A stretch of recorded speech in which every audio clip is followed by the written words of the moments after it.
It's not delusional thinking. When you say, maybe I can be the one that beats the odds, maybe I can be the one to get out of my situation. When you just ask that, what happens is your reticular activating system, as I mentioned, it's like antennas, they go up. They go up in a way where now you're noticing opportunities, things, people, situations. You're the one telling your brain, I'm a person that can never catch a break. I'm the person that I can't reach $1 million of business. You give your mind constantly stories that then build your identity and you attach it to yourself. Hello and welcome to another episode of the Duct Tape Marketing Podcast. This is John Jantz and my guest today is Diana Pagano. She is a mindset coach, entrepreneur, international speaker, and author of a book we're going to talk about today, The More Mindset. Break mental limits and step into extraordinary results. Drawing on neuroscience and personal experience, she helps high achievers break through fear, self-doubt, and burnout, unlock greater purpose, confidence, and fulfillment. So, Diana, welcome to the show. Thank you so much, John. Thanks for having me. I'm happy to be here.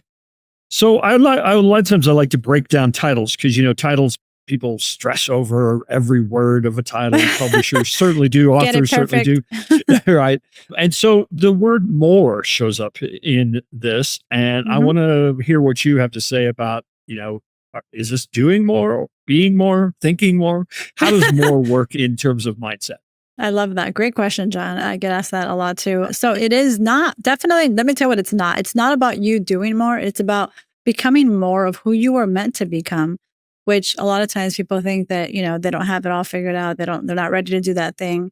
And so it's really breaking down those mental barriers that we place on ourselves. Hard for people to swallow sometimes because oftentimes this is my reality, but what can you do instead? And so it's more about being more aligned and really going from a limiting belief to an empowering, having a real empowering mindset to be able to do all the things that your heart desires.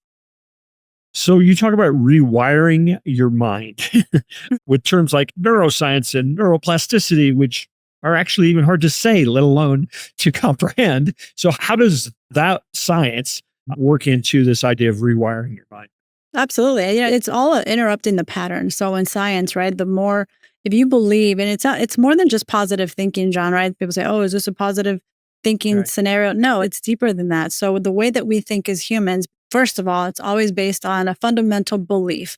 Where did that belief start? It could have been in college. It could have been, as a child, a 10-year-old. It could have, we cultivate these beliefs along the way in our lives. And so if you believe that you're a person that can never get to that level of success, for example, if you're a person that says, I've always been a smoker, I can't quit now, right? That's going to determine what comes next. And the only way to change that pattern is for you to interrupt the pattern. And the way you interrupt the pattern from a neuroscience perspective is to tell yourself a new story. It sounds really simple and cliche, like, is that it? I just have to tell myself something different. The reason why, because there's a part of our brain, RAS system in the back of our mind, our brain, this is how we were created by God, whoever your God is, right? A higher self. We're all governed in the same way. We have the same ingredients as Bill Gates, as Oprah, as the Pope, like you name it, right? They're all the same. And here's the thing, here's the kicker. The language that I say is going to either A, move me forward in a direction or keep me the same, sometimes sabotage and hold you back. Yeah. And the feeling that comes with that, John, is attached to either a belief that, hey, it empowers me, I feel confident, or it's self-sabotage, I'm questioning myself, or imposter syndrome, like I'm not a person that can do that thing, even though deep down in your heart, there's that pulling that you want to do that thing, but there's something holding you back. And so the way that we feel based on the thoughts that we have, based on the language that we keep that narrative, that story alive, is then going to dictate, John, the action or inaction that we take, right? And so that comes with the vibrational energy. And this is quantum physics. This is not some woo-woo thing. It's not something that I invented. It's something that I learned and I'm so obsessed with, and which is why I wrote the book. Now, I agree with you 100%. But when I hear you say, oh, we're made of the same stuff, I mean, I'm a white male who grew up pretty privileged. I actually believed I was going to get a pony for my birthday every year, right? There are a lot of people that certainly, just telling them to change their mindset when their reality of where they are today is pretty tough. I mean, so how do you work with that? I love that because, oftentimes I've been told, like, I'm a realist, that this is a reality. I am privileged, for example, right? Like I'm a first generation Mexican-American, grew up in San Diego from, immigrant parents and a family of 6 in a 2-bedroom apartment. I'm sure there's worse stories than mine, But I came from nothing. And let me tell you that it doesn't matter if I came from nothing or the next person that had everything, the money was no issue. But yet one person that came from nothing was successful, and another person that maybe didn't have such a bad life isn't taking advantage of the tools and all the things, right? There's probably just as bad or worse, maybe. Or worse sometimes. And the Yeah. biggest obsession, John, that I had in my life, as my young adult life as an entrepreneur, really repeating the same cycles as my parents did as they were struggling entrepreneurs, is that one question changed my life. And that was, why are some people so successful and others struggle? It doesn't matter if you're white, if you're Spanish, if you're Mexican, Chinese, Black, it doesn't discriminate. Your mind and the way that you were built foundationally, right? Foundationally is the same. So yes, some people have higher education, come from bigger society. Their social circles are big and they never had to work hard to be in those rooms, right? And that's great. There a lot of times I feel privileged, and even though I didn't come from anything either, right? But the kicker, John, is when you see something as real and you see that, my gosh, my bank account is in the negative zone, or I'm going to lose my apartment, or I can't pay my mortgage. And Diana, you're telling me to start thinking differently. Well, this is my reality, right? Yeah. And I'm like, 100%. 100%. The fire might be in front of you, ready to take your house or take you. And I'm not saying that's not a real thing, especially in California. A lot of people have lost their homes, right? There's real tragedies that happen, right? If you lose something and you feel your life is over and you're doomed, you're vibrating in a different frequency than the other person that lost everything just like you did. But now they're vibrating in a different frequency, right? Of what else is possible. And here's the kicker. Here is the kicker. Why most people either stay stuck or are too much of a realist and look at their situation and don't do anything about it, because they don't have any faith. They don't have a belief that if they do something, if they just ask the right questions, if they just look for more, right? Whether it's more clarity, more energy, more, whatever it is that more is for the person, right? If they need more balance in their life, if they need more fulfillment and meaning in their life, it's that, right? It's almost like when you seek, you shall find. Not to get biblical or religious, because I don't do that. I definitely have some faith-based in different chapters. But when you seek, you're going to find something, right? But when you don't seek and you accept the circumstance as it is and do nothing, then you're going to sink. But if you look at the circumstance, you're like, hey, I don't like it. It sucks. Heck, it burns sometimes. But I know that there's something else. And what else can I do with what I have? It's all the perspective and your shifts that happen in your mind. So there's a lot of writing in this category, about the idea that fear is there to teach you something, and that self-doubt, should be seen almost, I think you call it a signal even rather than a flaw. What are some practical steps to start if life has always told you to be afraid of this, or that you've had instances where you caused you to doubt yourself? How can you start listening to those symbols and kind of almost use them as a compass? Absolutely. One of the things I talk about in my book, In the More Mindset, John, is fear is nothing short of F, which is false evidence appearing to be real. In fact, research shows, right? There's been research that shows that most of our negative thoughts that every human has on this planet, most of it, over 80 to 90% of your negative thoughts, are actually false assumptions that we make and convince ourselves that this is what it is. How many times, anyone even listening now, how many times, if you can think of it for a moment, how many times have you worried so much thinking that if you worried hard enough, the problem just, is going to go away, and it was all for nothing? Now, right, the other coin, for those of you that are those realists, are like, wait a second, Diana, there's been real things. That family had cancer, families passed away. These are real tragedies, right? That's real, right? That doesn't mean that it doesn't happen to all of us. We've all had difficult times, but it's who decides to get back up, who decides to lean in on faith, who decides to be the person that is going to beat the odds, right? And it's not delusional thinking. I know, people think, oh, that's delusional. That's not the right way to think. But you know why, John? You know why when you think that way, when you say, maybe I can be the one that beats the odds. Maybe I can be the one to get out of my situation in a different circumstance than maybe my whole generation family have, right? When you just ask that, what happens is your reticular activating system, as I mentioned, it's like antennas, they go up. And I say this in a way that I want to really break it down. They go up in a way where now you're noticing opportunities, things, people, situations that you otherwise, your brain is all because you're the one telling your brain, I'm a person that can never catch a break. I'm the person that I can't reach $1 million of business because I've never been able to exceed whatever amount that you're in, right? Just giving you variables. You give your mind constantly stories that then build your identity and you attach it to yourself. So there's no way your mom, your teacher, your mentor can tell you how amazing you are. You got this. Here's an amazing strategy to change your life around. But you have to do the work. You have to show up, and you have to also you're the biggest person that is going to impregnate all of these beliefs in your own conscious and unconscious mind to then vibrate differently and be able to then, why is one person attracting so much opportunities and another person doesn't? Is because the person that attracts opportunities believes that they're a person that attracts opportunities. And you might say, well, how do you attract opportunities? By telling yourself that you do. And I challenge anyone to try to fight this. I'm telling you, you just tell yourself, I attract all the right opportunities. And even when things don't go right, there's always something of value. Even when things don't work out, they're working out. When you believe life like that, I talk about this funny thing on different content that I've done. And it's funny when I'm sure I don't know if you've used Waze or Google Maps or something to translate that here. And I'm going to tell you why. When you pivot, when you have whatever journey you're going on and situations that happen as they do to all of us, there's something that happens that you're like, oh my gosh, this isn't working out. I see it as Google Maps, right? Or Waze. You're going down your journey. Maybe you're going from, for me, I'm in Connecticut to New York. Does Waze tell you that, oh my gosh, there's a snag in 5 miles and, you have to, it reroutes you back to your house? It doesn't do that. It just pivots and takes you a different route. Right. When you walk through life that way, it doesn't make you delusional, but you're just like, hey, there might be some things along the way that aren't going to work out. But when you look at life that way, that you're so focused on where you're headed, that's when you start creating more possibilities for yourself.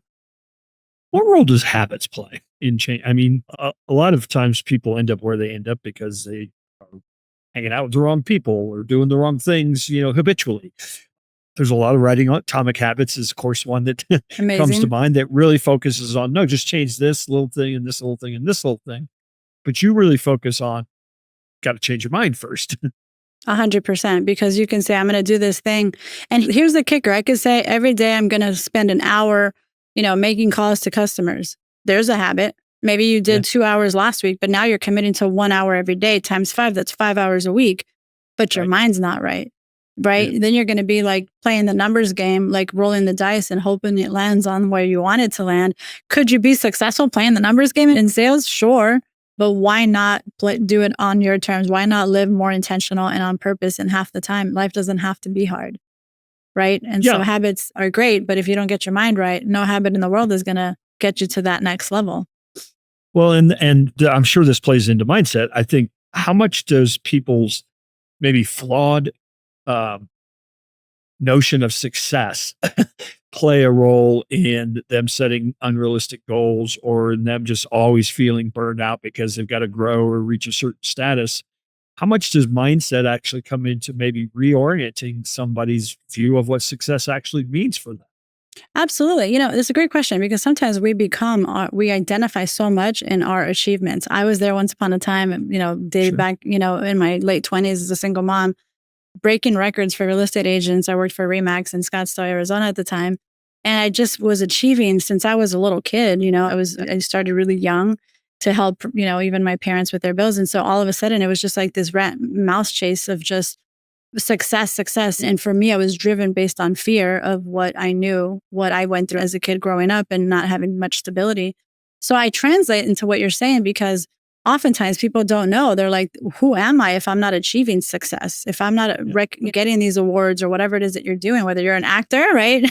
or you're just a top performer, and you attach an identity. And that's why getting $1 million, I've even had the privilege of meeting a billionaire in San Diego who was worth $3.1 billion, and he wasn't fulfilled. Because it's more than just money in your bank account and success. When you're chasing success, is that what is it that you're really attaching to that? Right? What is that going to do for you? There's a meaning, there's a feeling that you're going for. Maybe you never, people recognition maybe, right, plays a role. But there is a part where mindset is one thing, but there's also habits, as you mentioned. Habits alone aren't going to get you there. You got to have the right mindset. But understanding what's important in your life, because we always make time for the things that we prioritize. For women, for example, you're never going to miss doing your nails or your hair, right? For men, sometimes there's certain things, that they do that is absolutely heck or high water. I have to do this thing. So it's ensuring that what lights your heart on fire personally and professionally that you make time for, so that you're not just going big in your business, but then your personal life suffers. It definitely is both. So you coach people on some of the things that you teach in the book. I do.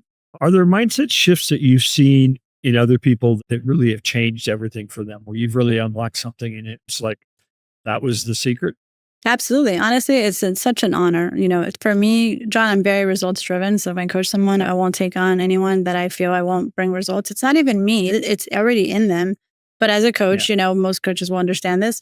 It's not about us fixing the problem or whatever's happening. It's for us to allow our clients to see what it is that they're missing, right? Sometimes people think, I just need clarity. I'm stuck. And it's like, I'm sorry, I'm stuck. And I say, no, you actually don't have much clarity, right? So the biggest thing most times when I coach clients is the way that they're seeing it. They're so zoomed in on the problem. They're so zoomed in on the lack that they're not having. Yeah. And so, right, it's almost like take a back seat, take a breath and look back, because they already have the answers. We're always so divinely guided, whether you know it or not. You're always being divinely guided. You know at your core what you need to do. There's that little voice that nudges us, even when we're not doing the thing. I should have gone to the gym. I missed it again. Or I told that customer I was going to call, or I didn't. You know what you're doing and what you're not doing, right? So then you got to dig deeper of saying, what is it that you want? Where is it that you want to be? What does going to this place look like? The end of the target, right? It's never ending, but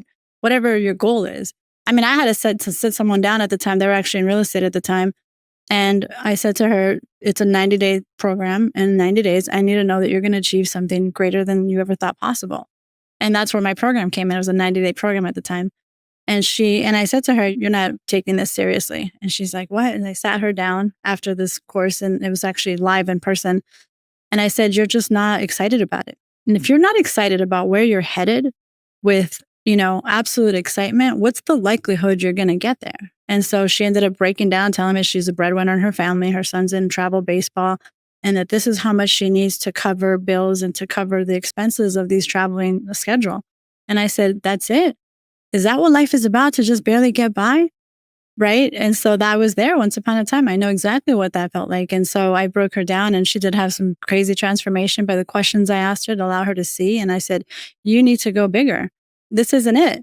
And right, like, who am I to tell you to go bigger in your business? But I knew at her core that she wanted more, but she was not able to see that she could. I said, so you have to do X amount of calls, X amount of appointments, X amount of listings, X amount of this, that, and the other. What's the reason you couldn't do it, that you couldn't do X, Y, Z? Or what's the reason that you couldn't get to? So I told her, I said, what's that going to be? She says, well, if I doubled my revenue, that would be a dream.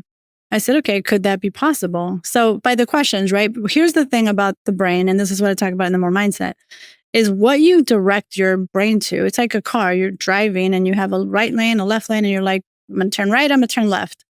You go right, it's going to lead you somewhere. If you go left, it's going to lead you to a different place, right? And so the way you view the things, the way that our brains work, everything, even the bad stuff that I've had to happen in my life, at some point unconsciously, we have to believe that it's possible. At some point, we had to see it as real, and then we experience it. And so she ended up, true story, 3 months later, not only doubling her revenue, but tripling it, right? And so these are stories that I love. I mean, I have a lot of stories. Even one coach that I was just talking to last week, actually, as recent as last week, and she said, I've never been able to get into these schools she's from a different country in Lebanon. And she says to, talk to these parents about parenting coaching, and no one could ever get in there. So I've never been able to. And I said, how come? And she goes, I said, says who? Well, that's what they said. What did she just do? She accepted a belief from somebody else, but has she ever attempted to do the thing? Right. And then she ended up reporting back to me later, actually on LinkedIn. She sent me a message, and she said, or it was a couple of weeks ago. And she said, I can't believe it. I'm already going into 2 different schools. So what it is, it's awakening your mindset of like how you view the things. If someone told you, I don't care if everybody told you, I don't care if it's the news, I don't care if it's, the highest whatever person. It's what we accept as true, because in that part, you're being a realist. But in reality, what's a realist? What you see is never what it is. All right. So if somebody is listening, and obviously they need to get the more mindset to get the full program, but what are a couple actions or mindset shifts that if anybody came to you and said, how can I get started? And you didn't know who they were, what their goals were, anything, what's like your go-to? Well, here's a couple things you need to start thinking about. Honestly, God, that's a loaded question. I have so many things in the toolkit, but if I had to choose one, I would say, and this you're is supposed to say it depends. That's the consultant. Well, you know what's funny? Yes, of course, it depends if we're a real, but you know what? It's universal. Honestly, the more mindset is catering to entrepreneurs, business leaders, people that that reach the plateau. Maybe a stay-at-home mom that just feels like she's ready for more. It really doesn't matter. So this is universal and it's evergreen. And this is what I'm going to tell you. And this is what I believe and I hope in my heart that it will absolutely resonate with anyone. When you have a bad thought, I don't care what it is. I wonder if my plane's going to be late. I wonder if the kids are going to, like, all these things that just take on its own thing. It's your job and your responsibility to interrupt the pattern. And here's what you do. It's like a rescue inhaler. My son has asthma, right? It's a rescue inhaler for the moment. And there's value in the rescue inhaler. Does it go to the root? No, but we can talk about that. The rescue inhaler is going to allow you to get through. And so I want you to imagine as if you have a remote control and you're just changing the channel.